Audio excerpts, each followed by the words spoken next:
আমরা এখন আমাদের মেয়াদে একটি অত্যন্ত গুরুত্বপূর্ণ সন্ধিক্ষণে উপনীত হয়েছি। আমাদের সরকারের উপর ন্যস্ত দায়িত্ব ছিল মূলত তিনটি: হত্যাকাণ্ডের বিচার করা, একটি জবাবদিহিমূলক ও কার্যকর গণতান্ত্রিক ব্যবস্থায় উত্তরণের জন্য প্রয়োজনীয় সংস্কারের আয়োজন করা এবং সুষ্ঠু নির্বাচনের মাধ্যমে নির্বাচিত সরকারের কাছে ক্ষমতা হস্তান্তর করা। আমরা জুলাই গণঅভ্যুত্থানকালে তৎকালীন ফ্যাসিস্ট সরকারের নির্দেশে সংগঠিত হত্যাকাণ্ডের বিচার কাজ এগিয়ে নিয়ে যাচ্ছি। এই বিচারের উদ্দেশ্যে গঠিত আন্তর্জাতিক অপরাধ ট্রাইব্যুনাল তাদের প্রথম রায় শীঘ্রই দিতে যাচ্ছে। ট্রাইব্যুনালে আরো কয়েকটি মামলার বিচার চূড়ান্ত পর্যায়ে রয়েছে। সাধারণ ফৌজদারি আদালতগুলোতেও জুলাই হত্যাকাণ্ড সম্পর্কিত কিছু বিচার কাজ শুরু হয়েছে।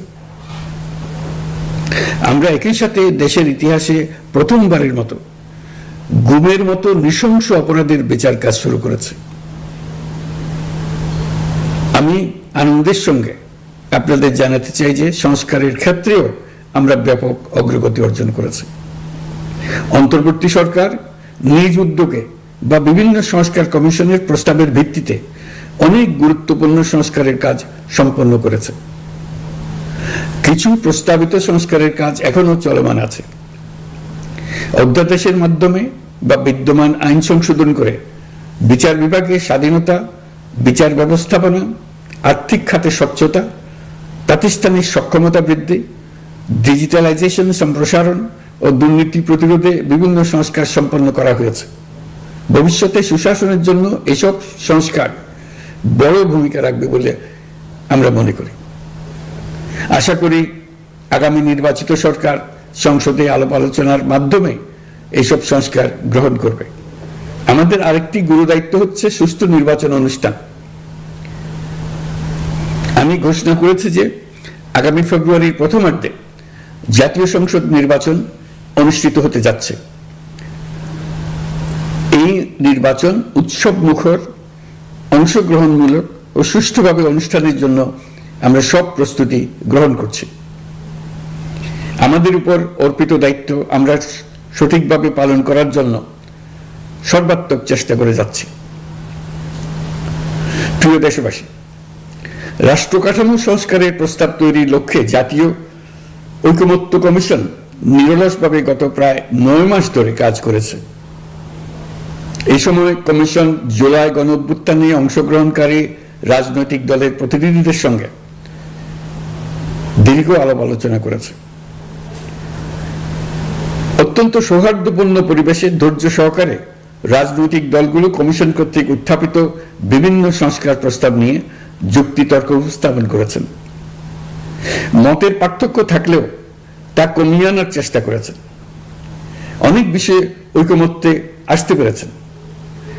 দেশবাসী সরাসরি সম্প্রচারের মাধ্যমে এই পুরো কার্যক্রম দেখতে পেরেছেন। এটি বাংলাদেশের রাজনীতির ক্ষেত্রে তো বটেই, পৃথিবীর অনেক দেশের জন্য এক অভূতপূর্ব ঘটনা। এটি ভবিষ্যৎ রাজনীতির জন্য আশাব্যঞ্জক। আমি ঐকমত্য কমিশনের সদস্যদের এবং রাজনৈতিক দলগুলোর নেতৃবৃন্দকে গণতান্ত্রিক চর্চার এই অসাধারণ আয়োজনকে সফল করার জন্য আবারও আন্তরিক ধন্যবাদ জানাচ্ছি। ঐকমত্য কমিশনের প্রণীত জুলাই সনদে সংবিধান বিষয়ক 30টি গুরুত্বপূর্ণ সংস্কার প্রস্তাবে রাজনৈতিক দলগুলোর মধ্যে ঐকমত্য তৈরি হয়েছে। এটি একটি ঐতিহাসিক অর্জন। কিছু প্রস্তাবে সামান্য ভিন্নমত আছে, বাকি অল্প কিছু প্রস্তাবে আপাতদৃষ্টে মনে হয় অনেক দূরত্ব আছে, যা গণতান্ত্রিক প্রক্রিয়ায় অস্বাভাবিক কিছু না। তবে খতিয়ে দেখলে দেখা যায় যে এসব প্রস্তাবগুলোর ক্ষেত্রেও আসলে মতভিন্নতা খুব গভীর নয়। কেউ সংস্কারটা সংবিধানে করতে চেয়েছেন, কেউ আইনের মাধ্যমে করতে চেয়েছেন, কিন্তু সংস্কারের প্রয়োজনীয়তা, নীতি ও লক্ষ্য নিয়ে কারোর মধ্যে মতভেদ নেই। কাজেই রাজনৈতিক দলগুলোর প্রকাশ্য বক্তব্য যতখানি পরস্পর বিরোধী অবস্থানে আছে বলে মনে হয়, জুলাই সনদ সঠিকভাবে বিশ্লেষণ করলে ততখানি মত পার্থক্য দেখা যায় না। এটি আমাদের অনন্য অর্জন। এতে জাতি এগিয়ে যেতে সাহসী হয় এসব বিবেচনায় রেখে এবং রাজনৈতিক দলগুলো কর্তৃক স্বাক্ষরিত জুলাই সনদকে মূল দলিল হিসেবে ধরে নিয়ে অন্তর্বর্তী সরকার আজকের উপদেষ্টা মণ্ডলীর সভায় জুলাই জাতীয় সনদ সংবিধান সংস্কার বাস্তবায়ন আদেশ 2025 অনুমোদন করেছে। এটা বিরাট খবর। প্রয়োজনীয় স্বাক্ষর শেষে এটি ইতিমধ্যে গেজেট নোটিফিকেশন করার পর্যায়ে পৌঁছে গেছে। জুলাই সনদ বাস্তবায়নের লক্ষ্যে এই আদেশে আমরা গুরুত্বপূর্ণ কিছু বিধান গ্রহণ করেছি। এর মধ্যে রয়েছে সনদের সংবিধান বিষয়ক সংস্কার প্রস্তাবনার উপর গণভোট অনুষ্ঠান এবং পরবর্তী সময়ে সংবিধান সংস্কার পরিষদ গঠনের সিদ্ধান্ত। আমরা সকল বিষয় বিবেচনা করে সিদ্ধান্ত নিয়েছি যে আগামী জাতীয় সংসদ নির্বাচনের দিনই গণভোটের আয়োজন করা হবে, অর্থাৎ জাতীয় নির্বাচনের মতো গণভোটও ফেব্রুয়ারির প্রথমার্ধে একই দিনে অনুষ্ঠিত হবে। এতে সংস্কারের লক্ষ্য কোনোভাবে বাধাগ্রস্ত হবে না। নির্বাচন আরো উৎসবমুখর ও সাশ্রয়ী হবে। গণভোট অনুষ্ঠানের লক্ষ্যে উপযুক্ত সময়ে প্রয়োজনীয় আইন প্রণয়ন করা হবে। জুলাই সনদের আলোকে আমরা গণভোটের ব্যালটে উপস্থাপনীয় প্রশ্নও নির্ধারণ করেছি। আমি প্রশ্নটি এখন আপনাদের সামনে পাঠ করে শোনাচ্ছি। প্রশ্নটি হবে এরকম: আপনি কি জুলাই জাতীয় সনদ সংবিধান সংস্কার বাস্তবায়ন আদেশ 2025 এবং জুলাই জাতীয় সনদের লিপিবদ্ধ সংবিধান সংস্কার সম্পর্কিত নিম্নলিখিত প্রস্তাবগুলোর প্রতি আপনার সম্মতি জ্ঞাপন করছেন? ক, নির্বাচনকালীন সময়ে তত্ত্বাবধায়ক সরকার, নির্বাচন কমিশন এবং অন্যান্য সাংবিধানিক প্রতিষ্ঠান জুলাই সনদে বর্ণিত প্রক্রিয়ার আলোকে গঠন করা হবে। খ, আগামী সংসদ হবে 2 কক্ষ বিশিষ্ট। জাতীয় সংসদ নির্বাচনে দলগুলোর প্রাপ্ত ভোটের অনুপাতে 100 জন সদস্য বিশিষ্ট একটি উচ্চকক্ষ গঠিত হবে এবং সংবিধান সংশোধন করতে হলে উচ্চকক্ষের সংখ্যাগরিষ্ঠ সদস্যের অনুমোদন দরকার হবে।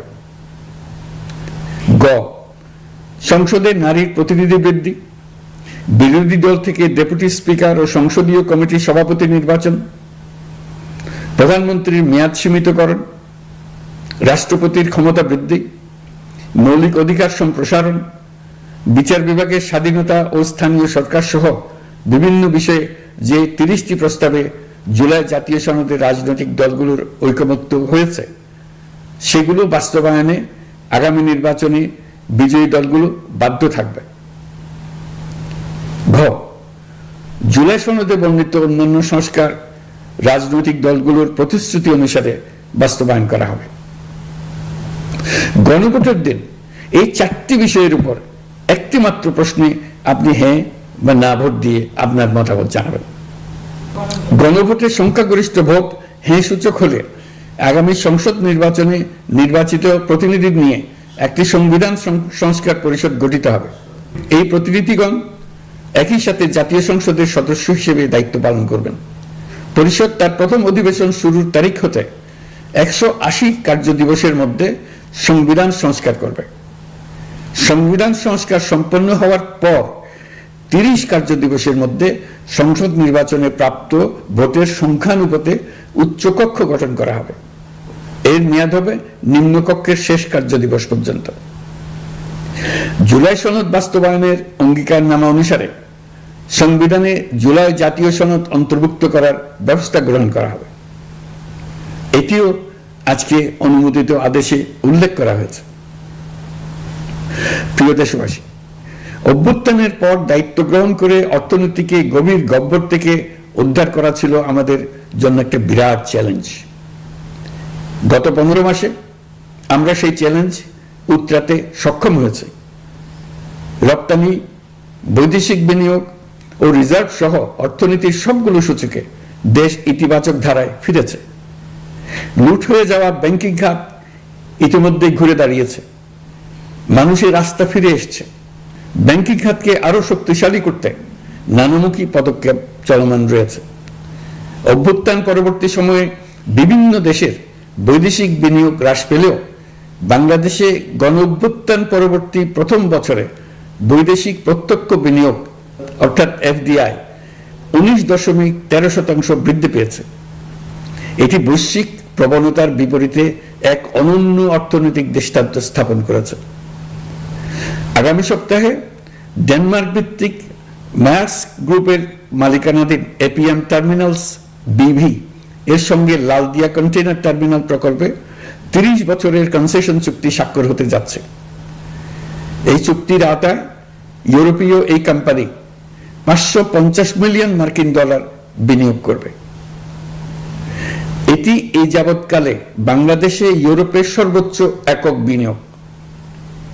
লালদিয়া হবে দেশের প্রথম বিশ্বমানের গ্রিন পোর্ট। প্রিয় দেশবাসী, প্রায় 1.5 যুগ ধরে আমাদের জনগণ ভোটাধিকার থেকে বঞ্চিত ছিলেন। তারা আজ আসন্ন নির্বাচনে তাদের ভোটাধিকার প্রয়োগ করার জন্য উন্মুখ হয়ে আছেন। আগামী ফেব্রুয়ারিতে সুষ্ঠু নির্বাচন অনুষ্ঠানের বিষয়ে অভ্যুত্থানের সপক্ষে রাজনৈতিক দলগুলোকে অবশ্যই ঐক্যবদ্ধ থাকতে হবে। তা না হলে জাতি এক মহা বিপদের সম্মুখীন হবে। এই সম্পর্কে আমি আগেও একাধিকবার আমার আশঙ্কা প্রকাশ করেছি।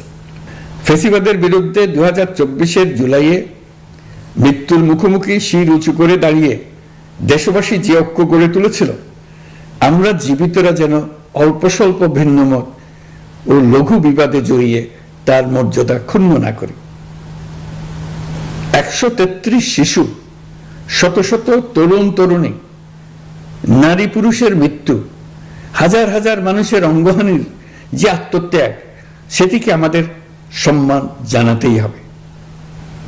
দেশের আপামর জনগণ সামান্য যা চায় তা হচ্ছে এই অগণিত হতাহতের স্মৃতির প্রতি শ্রদ্ধা জানিয়ে আমরা সবাই যেন ভিন্ন মতের প্রতি সহিষ্ণুতা দেখাই, দলীয় স্বার্থ অতিক্রম করে সম্মিলিত আকাঙ্ক্ষা ও জাতীয় চাওয়াকে ঊর্ধ্বে তুলে ধরি।